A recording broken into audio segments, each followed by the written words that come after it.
They speak louder, louder than actions speak louder than.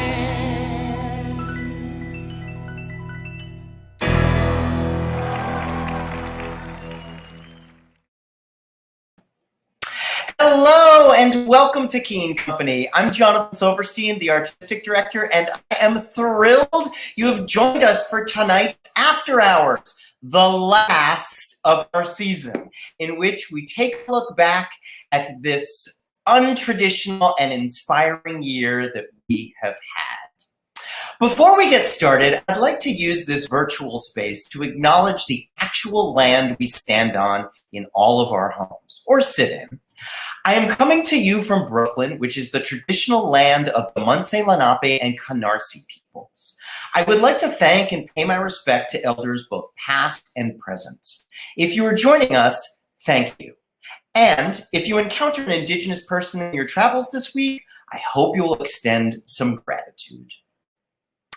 Well, let's get started. I would like to welcome aboard my crackerjack and convivial cohorts and co-hosts, Ashley DeGiorgi and Billy Reese. You did it. Wow, that was impressive. We got to the landing. Two words. Wow. I did wonder what you would come up with for this finale of our adjectives, and you nailed it. Go big or go home here on Keen After Hours. Hey, that's what we do here. That's what we've done all year, and I hope you wouldn't expect anything less from the last After Hours of the season. Utterly incredible. Wow. Well, thank you for that, Johnny, and for that marvelous introduction. I wish we had a supercut of all of them. In my heart, I'm going to make that happen. Next time. Watch out. That might come to everyone in an email blast. Oh, absolutely. It'll happen. My gosh. Wow, guys, this is our last Keen After Hours. That's crazy. So this is our 23rd episode. Is that correct? This is our 23rd episode. Mm-hmm. Wow. And after a hiatus of 5 weeks, I haven't seen you guys in 5 weeks. Yeah, we didn't. We only speak on camera. Yeah, absolutely. It's true. We have a lot of work to get done. So this episode will actually just be an admin meeting for us. Mm-hmm. Exactly. Yes, you all look great after this 5-week hiatus. Yes. You all started your cleanse, I'm sure. Mm-hmm. Johnny has been lifting, so he's showing us his arms tonight, of course. Yep. Look at that. Thrilling. That's what you call your muscles, right? Crackerjack and convivial. Right. The 100%. And cohorts and co-hosts. Yeah. Oh, my gosh. This is also a bit of a momentous evening in that viewers who are really accustomed to being with us might notice that Billy Reese is coming to us from an apartment with bare walls. Near bare walls. That something is happening in Billy Reese's life. Yeah. I'm tearing the wall down. Wow. Completely tearing it down. No, I'm moving. I'm very excited. I'm moving to 181st Street. So all of you watching tonight are free to join me for if you're coffee. stalking Billy Reese. Absolutely. Coffee on me to everybody who's watching tonight. It's going to be great. I'm very excited. So when's the big move? It should be next month. That's when this lease is up. So, but I bought a very nice yellow couch. Yes. That I'm thrilled about. That was the thing that was in my writer. Yeah. Is that I need a yellow couch, the writer to myself. That's like a centerpiece of any good sitcom is a quirky couch. So I can't wait to see the exploits. Oh my God, absolutely. Well, I mean, that's how I'm able to afford the rent is by renting it out to sitcoms. So yeah, it's like how people rent out their old cars for The Marvelous Miss Maisel. I rent out my couch. I assume that all of your Keen memorabilia that was the first to pack because it was in airtight containers. Oh my! And space bags and everything. Wrapped, cellophane. My gosh. Absolutely. Oh, they're very safe. Don't you worry. I'll be putting them in the nice sort of cabinet in the living room, of course. Excellent. Next to the china. Curio cabinet. Yeah. Exactly. Right next to the china and you know the beer steins and everything. Yeah. Every email Johnny's ever sent to you is cataloged. Oh, 100%. 100%. It's in my guest book. Of course. My gosh. Well, you know, and there were some incredible emails this year because we had an incredible season. Great segue. Year. There was a lot of, you know. 23 episodes in and he's got it. You know, you can't teach that. You can't teach that, folks. Organic. My gosh. Should we talk about some of our favorite moments of this season? I mean, it's going to be so hard to pick because we had so many incredible things going on. Such a diverse sort of slate of projects. Those who followed along with our Give 21 and 21 campaign, which I assume was all of you, noticed that we shared 21 of some of our favorite moments. And I think the full list we had was like in the 50s, maybe higher. So there was a lot to choose from in terms of favorite moments. This has been quite a season. So much content. So much content. We had of course, the Here Now season of audio theater, 5 new commissions. Insane. We had benefit broadcasts. 3 of them. 3 benefit broadcasts. 2 radio plays, 1 play.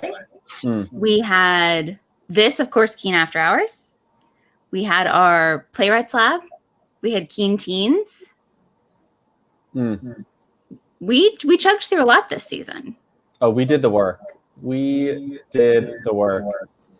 And of course, we also had, I mean, as you mentioned, we had a lot of incredible work by new writers this year. I think that's what's so exciting about this season. And I actually see backstage a special guest from Team Keen who might want to talk a little bit about working with new writers this year. Folks, please welcome the one and only Jeremy Stoller. Hello.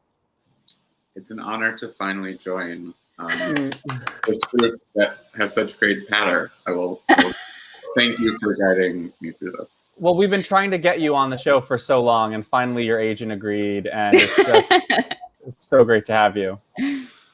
Johnny, and you have another adjective, I'm sure, ready for another member of Team Keen?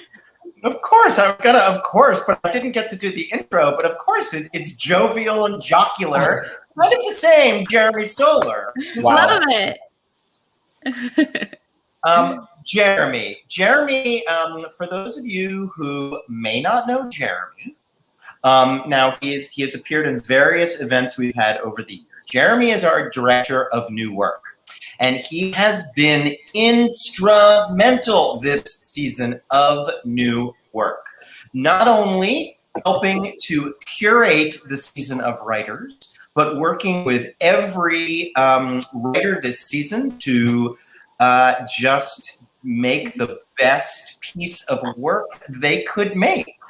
And I've got to sort of, as a little plug to Jeremy, say that he's kind of an ace at sort of really, making the pieces sing in the very unique ways of the writers. There's no cookie cutter approach. He is always individually helping the writer just create the most impactful piece they can. And in addition to that, he also runs our Playwrights Lab. So there's been a lot of Jeremy Stoller in this year's season. So thank you. Thanks for that. It's been very exciting to get to do so much new work here this season. It's the most that it's been an outgrowth, Johnny, of all of the work that you did prior to my coming, and certainly that kind of support that we give to new writers is a group effort. So it's been a real joy. So do you have a favorite moment from the season? It's sort of right now that we're wrapping it up and we're like, oh, I think we did it. We're doing it. The thing you're saying about like, oh, I think all of these pieces are sort of what are becoming what they wanted to be. And I feel really proud of all the work that we've done. And I think a lot of the artists we work with feel proud of the work they've done and had positive experiences with us. And so it's just the relief and pride of having done the thing that we set out to do at the start of the season, which I think was both ambitious but also really carefully planned so that it could succeed. And knock on wood, I think it is. And it's not super easy for me, or I think for any of us, to be really proud of our work, right? Like, we're always so like, oh, it could have been better. And no, maybe it's just because we don't do audio plays a lot. It's easy to be like, well, we just mastered the audio play. Yeah, I have nothing to compare it to. But this season has been, it's been really awesome. So this moment is really great. For those at home keeping score, so far we've already released 1993 by Kenny Finkel, Digging in the Dark by Pearl Clegg, All We Need Is Us by James Anthony Tyler, Radio Nowhere by Kate Cortese, and then by the end of this week, Friday at 7 p.m., we are releasing the final piece in the Here Now season, Adventure File by Melissa Lee and Kit Yan, which is exciting. It's the musical of the piece. Although it's funny, we started out thinking this would be the musical, but 1993 and Radio Nowhere both had musical pieces as well, certainly. Certainly a very musical season. Yeah. I'm gonna say also that Digging in the Dark and All We Need Is Us had a different kind of music.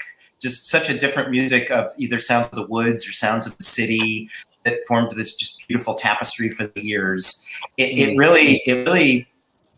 been thrilling. Every time I have listened to one of those pieces in its final form, I have been like, what? We produced that? And how varied they all are. That all of them feel keen, which is another remarkable feat, I feel. It really is amazing how, like you're saying, how different every single one sounds, right? And how each of these writers in their own way sort of found a way to shape the medium, right? Or to allow their work to fit into that medium. And each piece is just so beautifully different because of it. Just the best. A bunch of them had different directors. We had different sound designers, different actors, obviously, and stage managers and mixers. And they all have different separate teams, which is awesome. We got to meet a lot of new people and also let them shine in a bunch of different ways. Right. Well, that's what's in a way that. Sorry, Billy. No, go ahead, Jeremy, please. Are elaborate in a way that the radio plays that I think of from the 40s and 50s are not. It's not a door slam and the clap of thunder to where you are. It's an entire soundscape. And sort of once you set that up at the beginning, you have to keep it going through the whole thing. And I think especially with Adventure File, it's about to come out. It's such a huge undertaking that is sounding really amazing and really transports you. It still allows you to use your imagination about where you're at, but I think it's a level of creative skill and sound design that I didn't know was going to be part of the season when I thought radio play, just because we didn't know what that meant. The rap. All I can say is the rap. Wait until you hear the rap. Might as well just be let's just put it out as a single on the radio right now because it is so catchy. The first Keen show with a rap in it, right? No, actually not. Kate Cortese wrote a play for Keen Team called Citizens United, and the Supreme Court justices rapped. You're right. And there was also a Later Life, right? That one had a big rap. The A.R. Gurney plays always have a rap in them. They always do, exactly. That's sort of his trademark. Yeah. So what are some of our other favorite moments of the season? Can I throw that question to Ashley first? Yeah, sure. I think one of the exciting things was not only producing a new season of audio theater, but also kind of getting to harken back to some of the classic pieces of audio theater and sort of reviving them through our benefit broadcast series, getting to work on War of the Worlds and Sorry Wrong Number, even sort of doing our own take on a variety hour with the Keen Holiday Variety Hour, and then certainly looking at kind of intimate storytelling with Your Magical Thinking. I think that was all really exciting, kind of to put the pieces together of what radio used to sound like and what we sort of turned it into has been awesome. Plus, those all were just incredible stories, expertly told, and getting in an amazing group of performers and artists to do it was thrilling. It was a shame that we really had to sort of just like, go with our 10th choice of Kathleen Chalfant for Year of Magic. Kathleen Chalfant, Jason Tam, bottom of the barrel. No, just the worst. We did get really fortunate this year with our talent, not only in those benefit broadcasts, but some of the amazing talent. Really in everything we've done this year. I mean, the After Hours, our Here Now season, it's been crazy. Absolutely. I mean, even just the slew of folks that we had for the holiday variety hours, as much as one season's worth normally. Yeah. And that was definitely a favorite moment for me, was definitely bringing everybody together and sort of allowing everyone to shine in their own sort of special way. It was so very keen and so very holiday special. That was really your baby too. I remember you pitched it as like, what if Team Keen was the Muppet Show? And we were like, done. And we made it work. Love it. And then we also, of course, Johnny, what was your favorite moment of the season? Well, my favorite moment is, I think, going to lead us into the next segment of our evening. I've got to say, After Hours has been, it's hard. Look, I can't say it's my favorite moment. That's like saying who your favorite child is. But After Hours was really special and actually incredibly surprising. We came up with this idea to sort of reach out to our community and bring into their homes some of our friends. And honestly, every Monday night, it inspired me in different ways. And every single time someone brought something different that illuminated themselves, their career, the profession, life, and it really inspired me as the beginning of every week, and sort of gave to me. It's been sort of a marker of the year. So I'm excited to take a quick look back on what we've done this year. Yeah, in fact, I would love to pull up some of our favorite clips. I mean, there were so many to choose from, but we did put together a few moments from After Hours that we sort of want to just revisit. So should we look at the first one? Sure, absolutely. And Jeremy, your agent said that you had an out. Yeah. So we want to honor that out.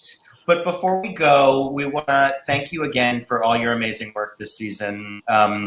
You're such an important member of the team. We would not be here without you. So thank you. Before you go, I have a very important question, which is cake or pie? Pie. Team Pie lives again. Glam.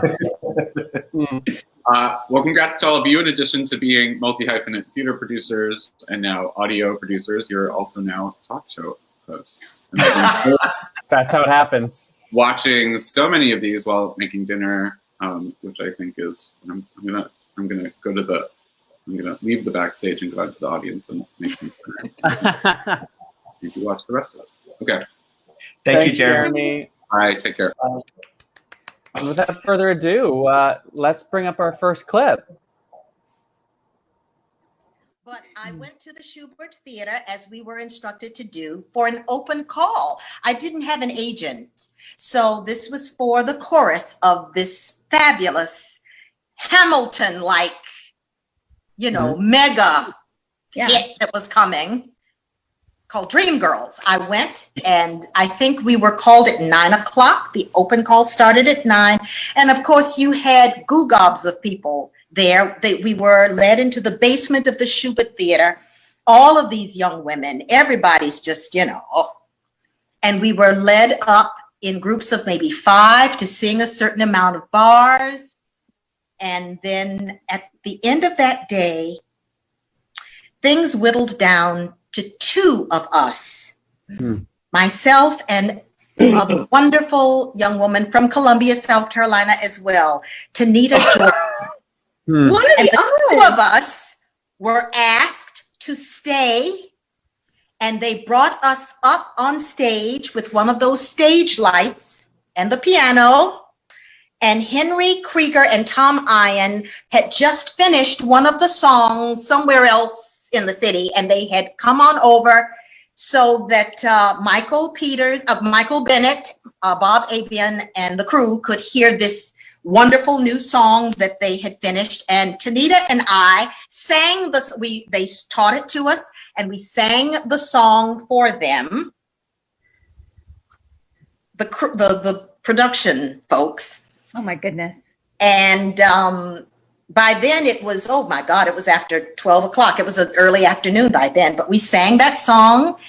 And I think it was Michael Peters who said to me, "You're going to get a call back." And so I did get a call back. I'll fast forward. And the call back was in July. The call back was in June.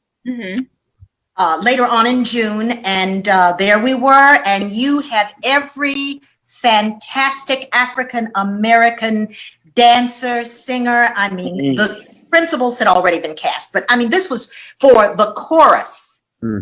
I mean, the legs would just go foo. And just everything and everybody. And the stakes were so high. And Michael Bennett was there stalking around. And, you know, it was just unbelievable. And I auditioned and I moved around. And at the end of that audition, Michael Bennett came to me and said he was 90-some% sure that you have this job. And that's how they released me from that audition experience. And by gum, Joey called me later on that summer to say, so I was cast in Dreamgirls.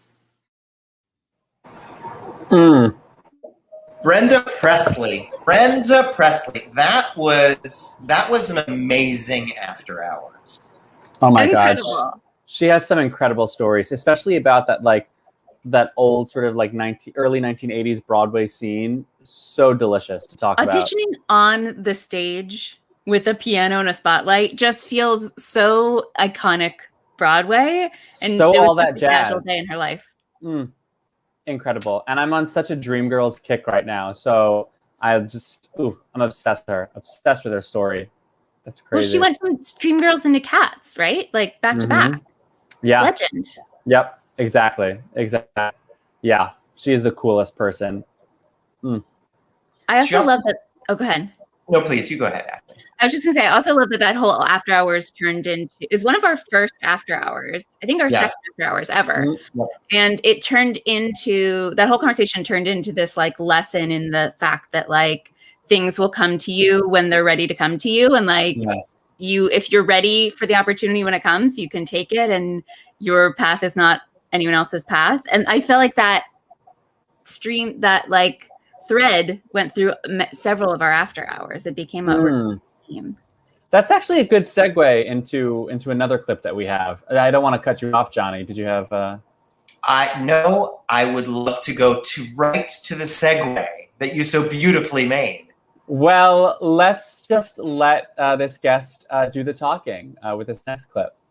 And Paul Newman's on the plane, and I knew him socially, and he and Joanne. And so I said, "Oh, what are you coming out to LA for?" And he said, "Oh, I'm going to race at Riverside." And I said, "Oh, racing." I said, "I loved racing." And he said, "You want to come out?" So I said, "Could I?" So I wound up going out, spending the weekend there. And I talked to the head of the team and said, "Well, where are you going to go next?" And by this time I was divorced and a single person, so I could pretty much do whatever I wanted if I wasn't working. So I said, "Well, where are you going?" And they told me, and I said, "Well, could I come?" I said, I'll pay my way and everything, and I'll stay out of the way. I won't be a bother. And they said, "Sure, come on, we'll get you a room. It'll be fine." So I spent a year traveling with the team. Wow, I didn't know that. Wow. And going whenever I could. And I went all over the country.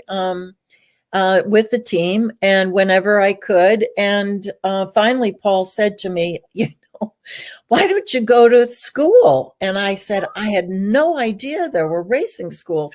So he called up Bob Bondurant, and I went to Bob Bondurant's, and then I went to Jim Russell's, and then I went to Skip Barber's. So I went to all the available good schools. And then I didn't know what I was going to do with it, but I just loved it and loved the challenge of it. And a kid was selling his car for $2,500 in Rialto or whatever. So I bought his car, and they put a big X on the back of the car so that all the racers know that there's a rookie.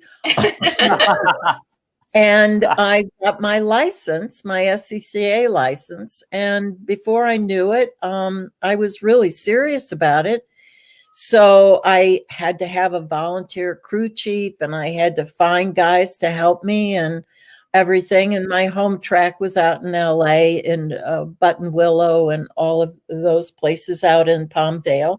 And I teamed up then with a professional who was also racing Mazdas, which my car happened to be, and he'd help me and the team we had whenever he could. And then he called me up one day and said, you want to team up? Man. Oh my gosh. I was just reliving it actually as I was like laughing along with it. Wow, unbelievable. And I can't believe that story starts with, well, Paul Newman thought that Newman casually dropping names left Paul Newman and right. recommended a race car school for me. I cannot wait for her biopic. It's going to be excellent. Well, Marcia, as you so beautifully said, Billy, the sort of that connective tissue that you were talking about, Ashley, of like the right opportunities. I think some of my favorite part of Marcia's chats were talking about race car driving and owning a farm. Things that she had never planned to do, and amazing that she, made those opportunities came for her. So beautiful. Well, and it's cool too that she had such so many incredible mentors, right? That led her along her journey. And our next clip actually is from somebody who is also very thankful for their mentors. And maybe we bring that clip up next. Let's see it. Let's do it. What monologue can I do? What monologue can I do realistically? Like as a 14, 15, 16-year-old Black girl from the hood, like what is going to speak to me? What can I realistically play? And it was like, I don't know, there were a couple of other Black girls in the class, in those classes, and we were always sort of like fighting over who was going to do the Benita monologue from Raisin in the Sun. Yeah. Well, after a while, I was like, fuck this, and just started writing our own stuff. So I wrote a scene. I remember I wrote a scene for two of my girlfriends for that class. I wrote a monologue for myself. It was just, and then Mr. Pridham took specifically me, to go see Robert Brustein debate August Wilson on the issue of colorblind casting. And I was like, what? It was like somebody poured gasoline on my mind and just lit a match. And it was, I was like, yes, you're speaking my truth. You're singing my life with your words. So, yeah, of course, like I'm over here nodding to everything that August Wilson is saying of like, if you really want to use, actors of color to like their fullest, to get to their fullest capacity, then you need to actually tell stories that are about people of color. Like this whole let's just shoehorn some Black and brown people into these traditionally white roles is not going to cut it. It's nice to have that option, but it's also the right thing to do to actually make sure that you are representing, reflecting the world as it is, and not just like No, we're just going to focus over here on this particular kind of people, right? Legend. Yeah. Like, how crazy that she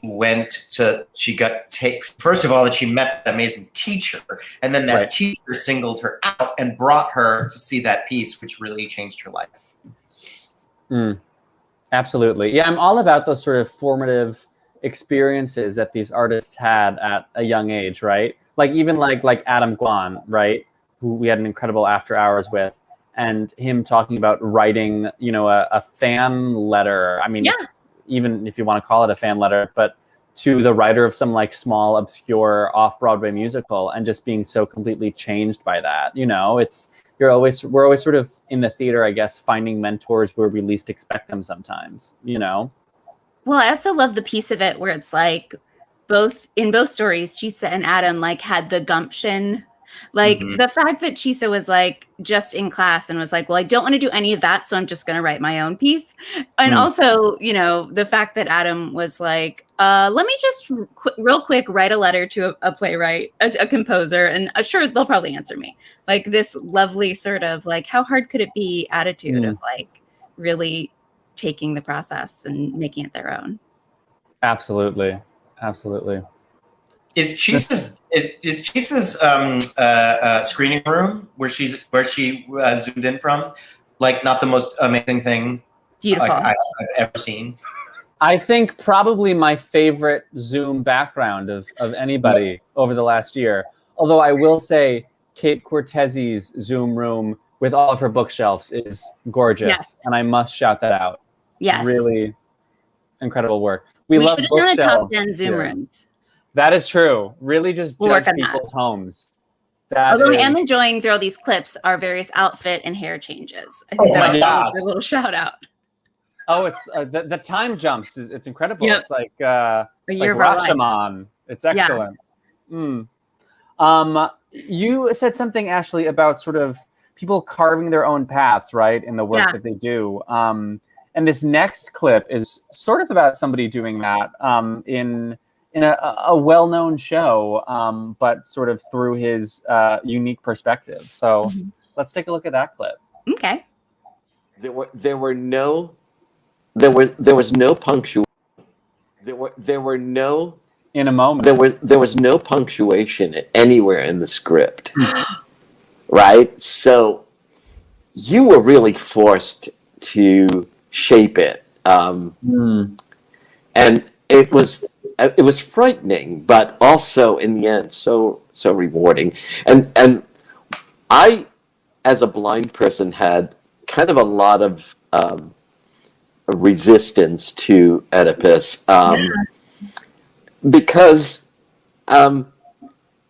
within that play there is the two diametrically opposed views of blindness. One being, in the character of Tiresias, who was bestowed, inner vision was bestowed upon him after, who was it?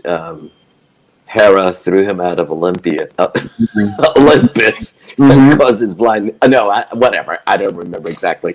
But anyway, so he had this like gift of vision, and the other end was Oedipus himself, who chose blindness as the most abject punishment for his sin. And as a blind person, living my daily life, I never wanted to live up or down to either one of those, expectations.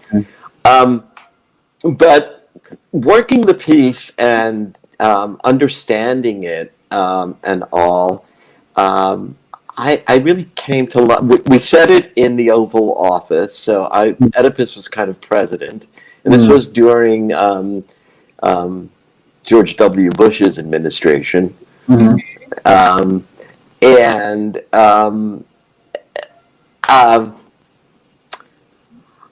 don't know,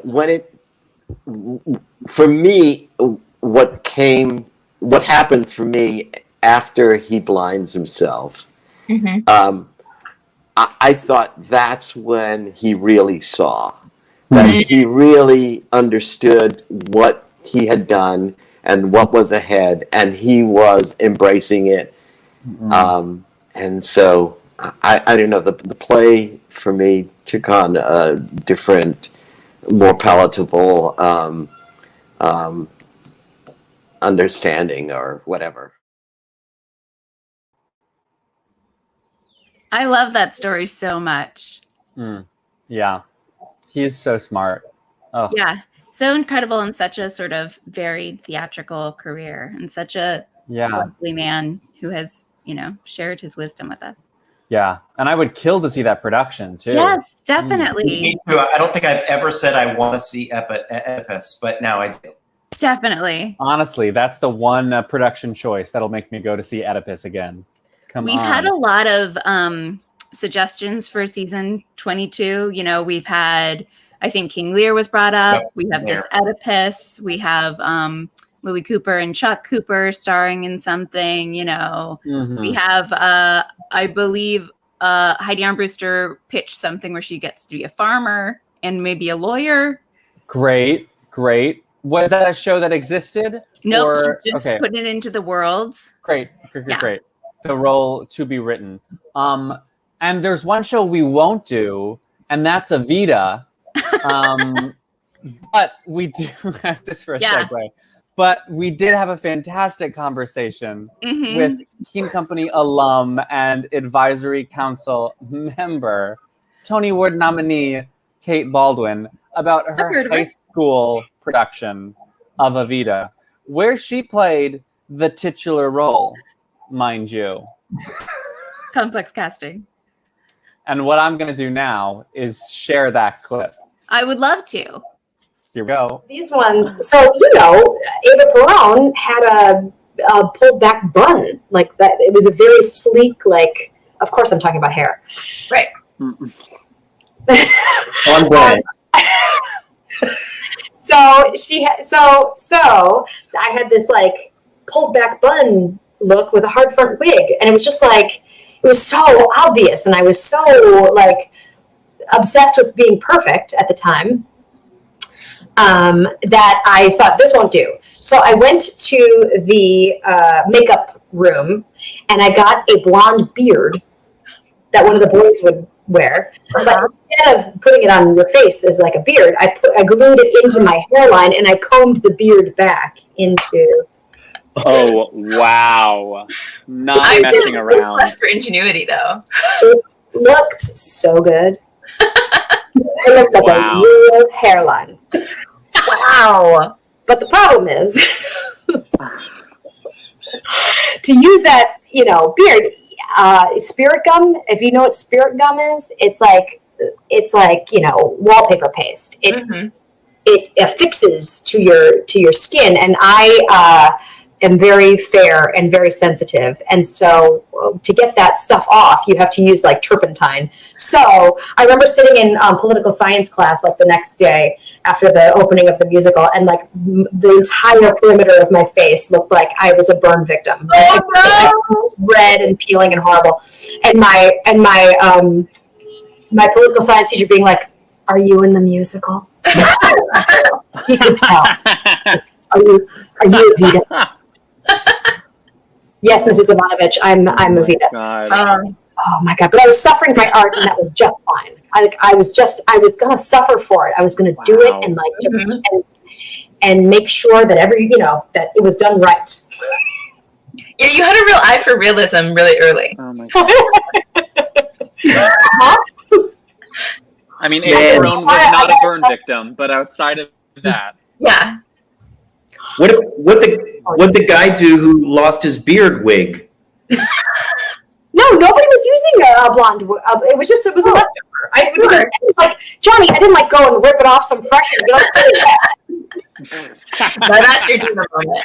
Stealing a beard off of a 17-year-old kid. We were big into people wore mutton chops. People had would spray their hair different colors. We were way into the transformative aspect of it all. Well, I really wish that we had a picture of Kate Baldwin as Eva Perón with half wig, half combed back beard. Truly. Oh my gosh! Wow. I'm not gonna sort of like, I'm just gonna sort of just put this out there that I may have seen a picture of this. So it exists. The Holy Jealous Grail. Johnny. Maybe, and I'm scared I'm very scared if it existed that I don't want it to get into the wrong hands. Well, the next Indiana Jones film is actually about them trying to track down a photo of Kate Baldwin as Evita. So it's for years. Kate Baldwin will do anything she can to look the role. That is for darn sure. We love it. She's not going halfway on that stage ever. Nope, never. No. And we had some looks in that last video too. I mean, I was all blurry. Johnny, the beard was all out. I mean, come on. This was before I decided to cut my hair myself, ill-advisedly. It was a moment. I thought actually Mandy Patinkin had stepped in for me. Yes, you were not able to be there that night. Yeah. Right. Yeah. I did forget. Yeah, we forgot to change the name underneath. But yeah, that was him. That was him. Yes, exactly. Man, so many incredible moments from After Hours. And you can watch them all on our YouTube page. Every single one is there archived, available to watch. It's great if you need some, light background noise. You need like a little podcast. Making dinner like Jeremy is right now, probably. Going to bed, great, just put it on and come on. So they're all also on our website. Wherever you're watching it right now, there's probably an archive. You could just keep hit and play.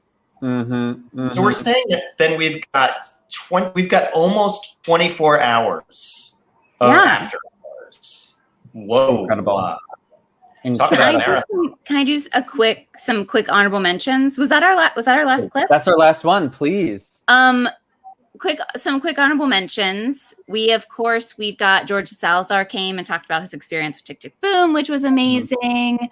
We had Lily Cooper come and talk about doing her homework backstage while her dad starred in The Life, which is a hilarious musical for like a 7-year-old to be hanging out backstage at. And a favorite at the Keen Company office. Definitely. So. Kathleen Chalfant came, Kevin Kilner. We also had, of course, Michael Urie came and chatted all about his experience working with Johnny and Temperamentals and also Ugly Betty Dish.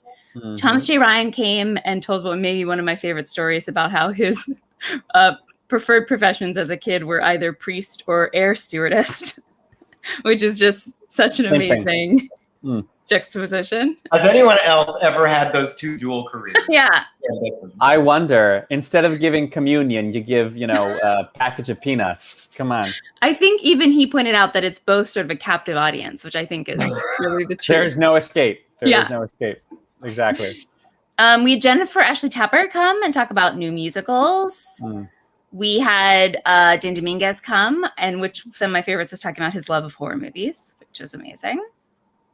Heidi Armbruster and Paul Niebank came as our longest running Keen alumni. And now we've started a feud. They have to keep their numbers up so that they both stay as a tie. And then they made me cry twice, I think. Or maybe they made Johnny cry. It's a very emotional episode if you want to go back. It really is. And then there was Keen Couples, where we did a whole match game. There was also several more, but I'm highlighting. Jonathan McRory was so inspiring. That was an incredible conversation. Oh my God, we really had some incredible personalities on this last year, and it was such a beautiful way to stay in touch with theater makers, and to continue creative conversations in a year when it was really hard to have those conversations. And it was such a multifaceted group of people. I feel like we covered a bunch of different theater topics. Some of my favorites was talking about everyone's kind of introductory into theater, which is actually pretty a diverse selection of things, and sort of how they started and what they missed. And And of course, one thing that every single guest was subjected to which is, quite honestly, I think probably my favorite thing of our entire season, probably of Keen history as well, is the Keen Question Bowl. We're bringing out for one final time. I just realized that after today, I'll get this mixing bowl back. Oh, that's so exciting! What's the first thing you're gonna mix in that bowl? I don't know. Maybe some bread. Is that trend too late? Have I missed it? Wow. What's the new thing? What are the TikTokers doing? New lease on life. I've got a really good recipe for no knead bread if you need it. Wow. Folks at home, be careful when you share your screen what other tabs you have open, or else your coworkers will mock you about it for weeks to come. But we know Johnny's making some no knead bread, and that's exciting. Okay, here's the deal.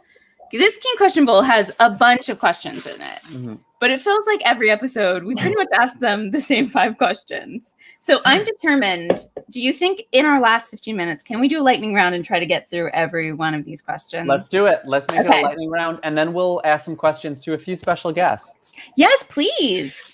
Okay, ready? Anyone can answer. I'm just digging in. Great. Dream cast members. Ooh. Who would I like to see on a Keen stage? Nikki Angela Blonsky. Lansbury. Angela Lansbury, Nikki Blonsky, Miss Piggy, I think would be amazing in a Keen show. I think we can do a revival of the women with that cast. Sold. All right. Is that okay with you, Johnny? Totally. I just want to make sure I get Lilias White, Kathleen Turner, Jake Gyllenhaal, and also, who am I going to throw in there? Oh, why not Burt Reynolds? Great. We're going to throw them all in. I think we're going to have someone write this piece. Okay. Count me in. Is Burt Reynolds alive? I'm going to say and hope he is. Great. Right. Let's just hope that. Perfect. If a role you played that you would play again. Oh gosh. If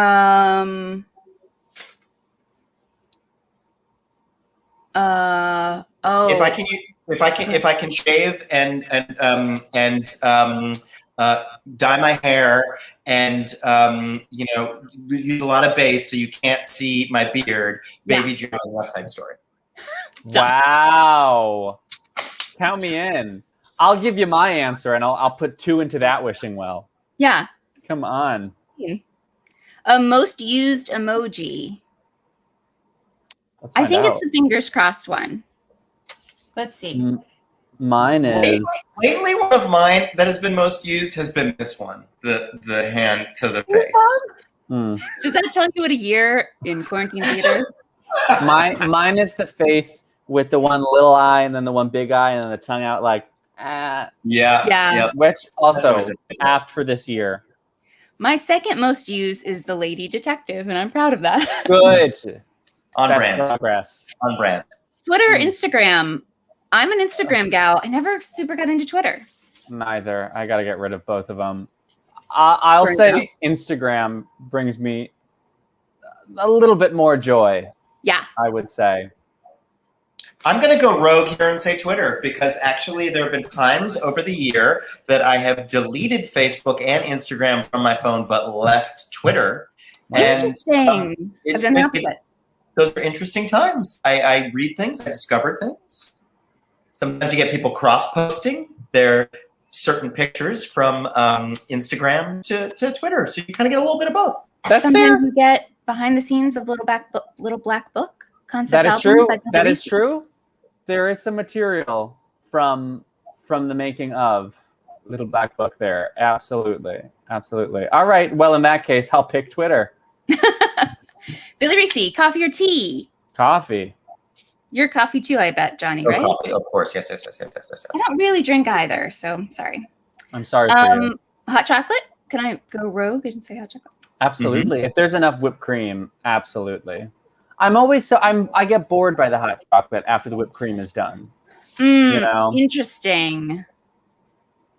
Maybe I'm just not doing it right. Yeah. I would have tea with whipped cream on top of it. Yeah, absolutely. Oh. I'm going to bring you that Why first day not? we're all back in the office. Perfect. Count me in. What if you always wanted to learn? I've always wanted to learn to juggle. I have an accordion that's been in the family for 40 years, and I've learned like 2 things on it, and I really want to like learn the accordion. I love the idea of you with an accordion. Truly, I can play the chicken dance at parties. I mean, come on. What's this one called where you blow into That's it? the melodica, which Very I've cool. discovered when you're recording, the melodica sounds pretty much exactly like an accordion. So if you need an accordion patch, that's the way to go. But nothing compares to the visual of an accordion. It's just so big. It's so heavy. Oh God, it's hard. But anything for me, besides repairing an engine, because of course, who doesn't want to know that? Right. I'm gonna realistically say Spanish. Oh, interesting. Okay. I never studied Spanish, and I think it would be, I don't know, I think as a citizen of the United States, I should know Spanish. Well, one of these is a language you want to learn, so you've already covered that. All right, I'm done. Early bird or night owl? I know this one. Billy and I are night owls. Johnny is an early bird. 100%. It's the very emails from contentious. King Company are basically 24 hours. Yeah. Someone's always on duty.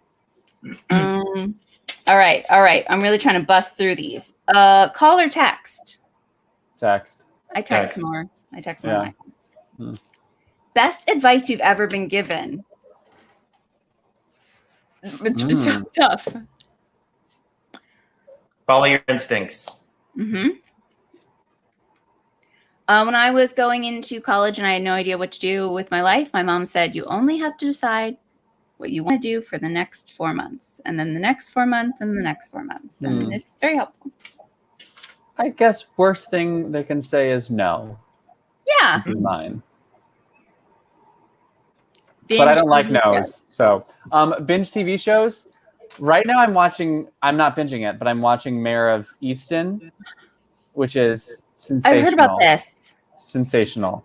It's Kate Winslet doing the worst Philly accent you have ever heard in your life. That's what I've heard about. It's amazing. Favorite part of the process? Whenever Kate Winslet learns the accent fully. The accent coach. Yeah. I answered that already in a walking talk, so I won't answer that anymore. Wow, we're getting some refusals. Favorite drink? Well, I already said hot chocolate. I love a gin fizz, gin and ginger ale. Ooh. Go ahead. I would say a Diet Coke. Oh, classic. Always in the mood for a Diet Coke. Well, beyond water, I'm going to say a dirty gin martini. Ooh.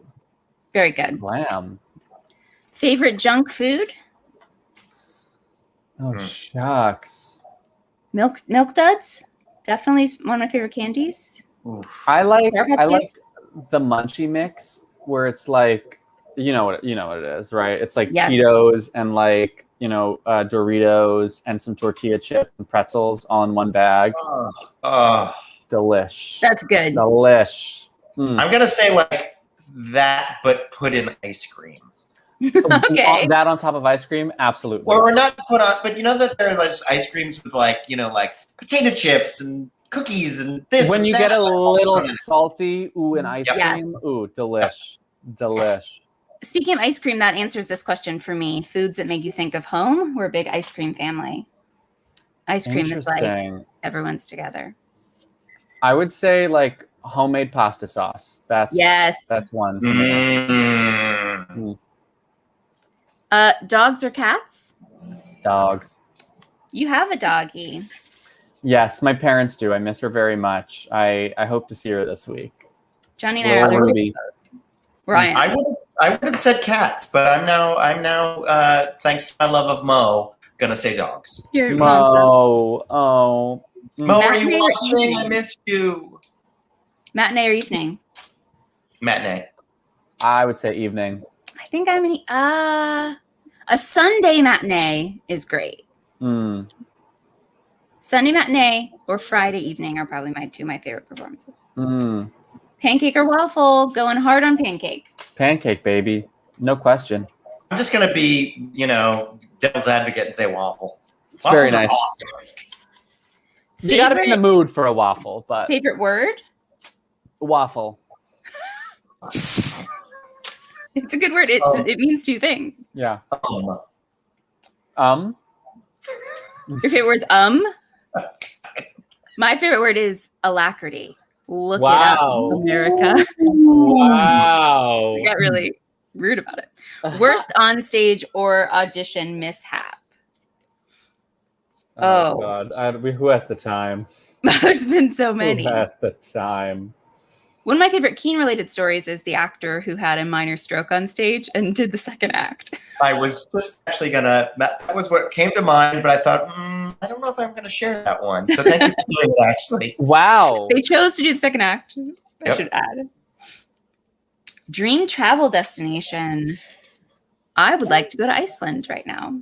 I want to go to Ireland. Oh, we could do a little hop over trip. Exactly. We'll grab drinks. I want to go to Portugal. That's my recent desire. Favorite podcast is obviously Here Now by Keen Company. Subscribe, and subscribe online. First player musical we ever saw. I'm pretty sure mine was Midsummer Night's Dream. It's the first I remember. And I was like 4 or 5. I didn't understand it, but I think I saw a high school production of Grease around that time, and it was very formative for me.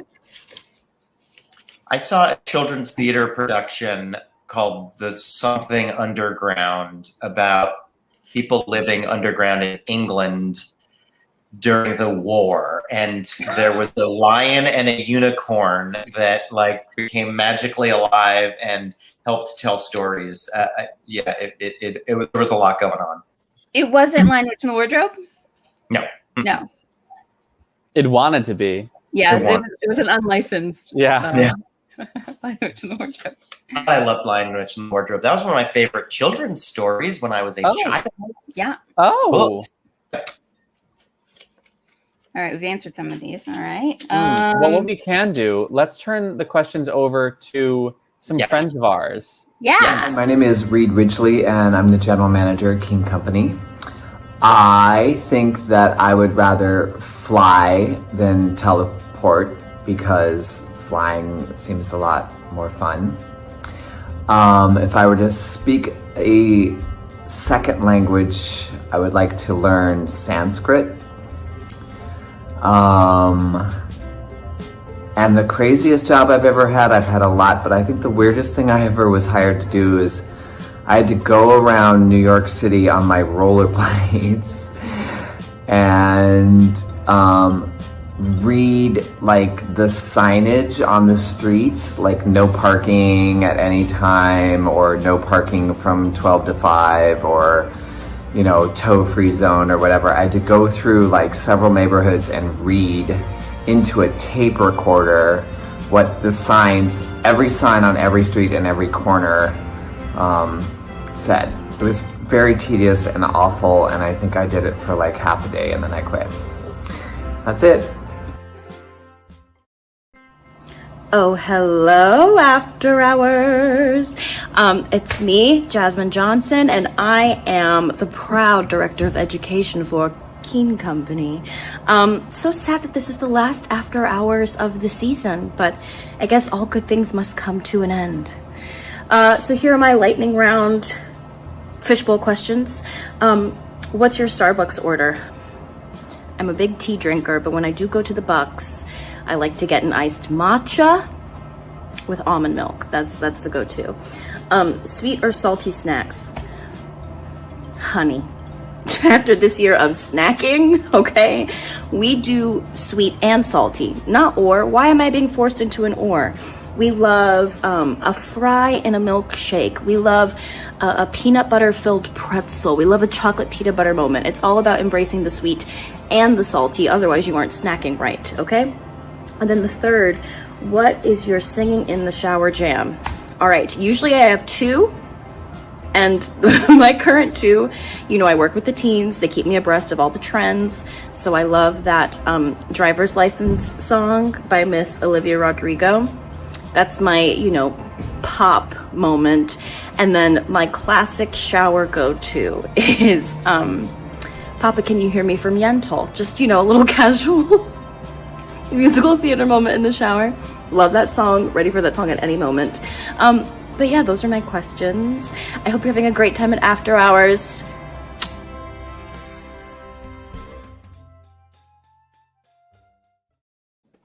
All of those answers were so perfectly read in Jasmine. I can't get over it.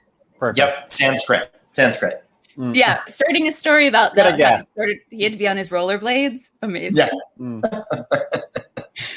Jasmine refusing to answer sweet or salty because obviously it's both. Perfect. Well, of course. Yeah, there's no or there. I love And it. Papa, Can You Hear Me? We're gonna request that in a team meeting, I think, next time. Truly. Well, I've got 3 more, and then my bowl is empty. Oh my gosh, we have to finish then. Let's do it. Are we ready? Mm. Center or aisle? I'm a center gal. I don't need the aisle personally. I like being kind of snuggled in. Center. I want to see it. I want to see it right there. Yeah. I think post-COVID, I think I'm an aisle person now. Oh, Fair. that's a different story. Fair. Okay. Yeah, now. Mm. Yep. Okay. First audition song and or monologue. Do we remember going into whatever it is we went into first? Mm-hmm. Mine was The Purple People Eater when I was maybe 6. I sang it a cappella for an audition of The Wizard of Oz, and I booked the Tin Man. You booked it. Booked and blessed. Booked and blessed. Yeah. I did a bunch of children's theater, of course, as you do. But the first audition I remember was for Your Good Man, Charlie Brown, and I sang "Hey, Look Me Over." Wow. From Wildcat. Yes, exactly. And I did book it. I got Snoopy. It was very fun. Whoa, they looked you over. They looked me over. But in hindsight, why did I know that song? Why was that a song that I felt, represented me in a room? No idea. I have no qualms about it. That's an excellent choice. I cannot recall whatsoever. However, in my professional career, for my first combined audition that got me my first job out of college, I did Lancelot Gobbo from Merchant of Venice, which totally makes sense, and I overacted it. And then I sang Neat to Be a Newsboy from Working. And Wow. I booked it! Wow. Yeah! From Working, of course. I don't know if I told you this, but I also once auditioned with Lancelot Gobbo, which was also a poor choice. Oh man, we should do that together. I'd love to see that. Like dueling monologues. Amazing. Okay, the last question in the question bowl. Which Golden Girl are you? The one that matters.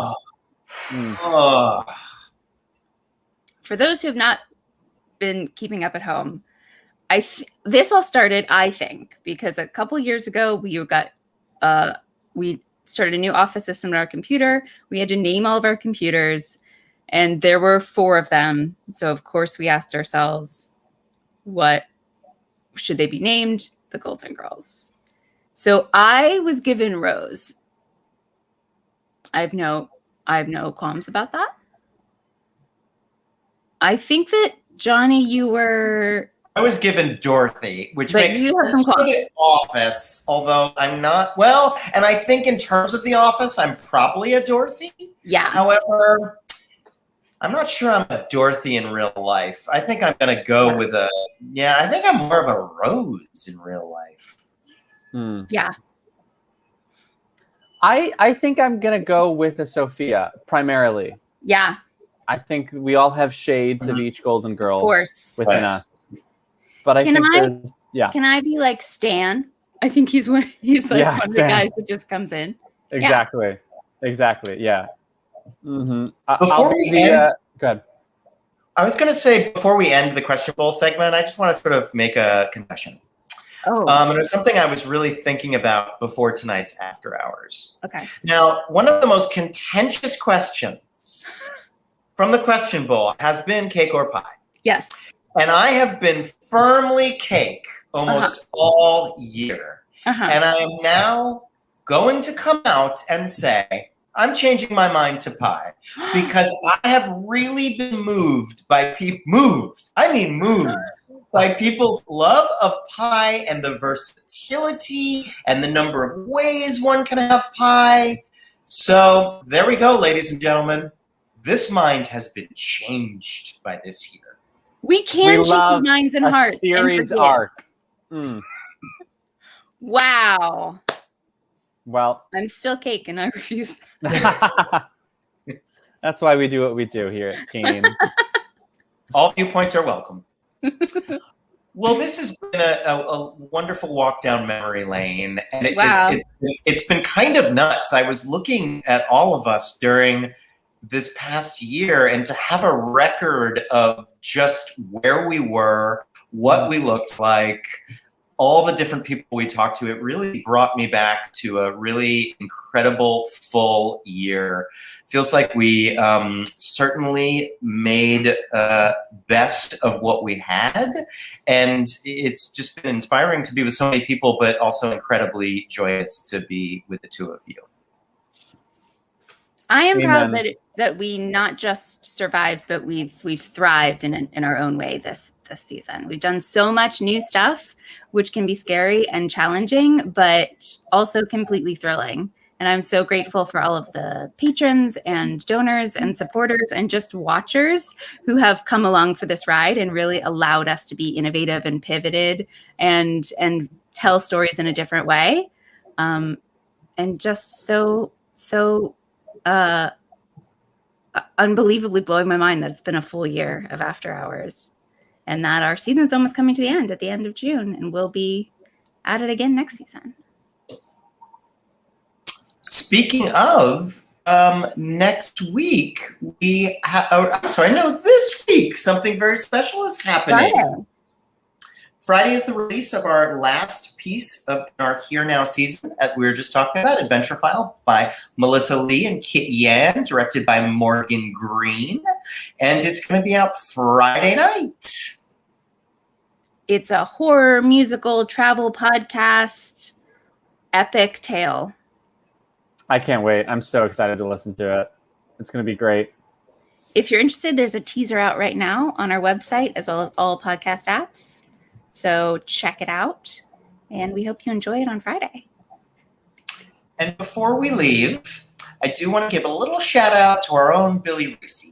Not only for being a talented composer and all the work he's done this year, however, what you may know is Billy has been the technical brains behind every single thing you have seen on screen this year.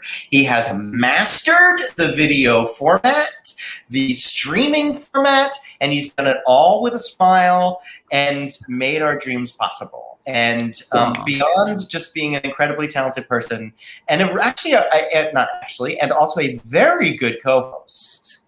You really kept us moving technologically this year. So thank you. Well, thank you for allowing me to get my fingers wet and take these risks. I think it has just been really meaningful to have these projects to work on over the last year, and I think for all of us to have stayed so creative and connected is sort of the blessing of Keen. So thank you for leading that, Ashley and Johnny. Next week, we don't After Hours, but Billy will be streaming from his yellow couch at his new apartment. This is true. Yep. The Billy Reese Show, which I assume is a 5-camera sitcom. Exactly. But on Instagram Live. Great. 5 cameras, but yeah, we couldn't sell it. Yeah, it's fine. No. It's just 5 streams. Yeah, exactly. I'd watch it. Absolutely. Well, thank you so much for joining us. And we still have a couple things left throughout our season. So I will say, as I always say, we look forward to seeing you at the virtual theater soon. Good night, everyone. Hi.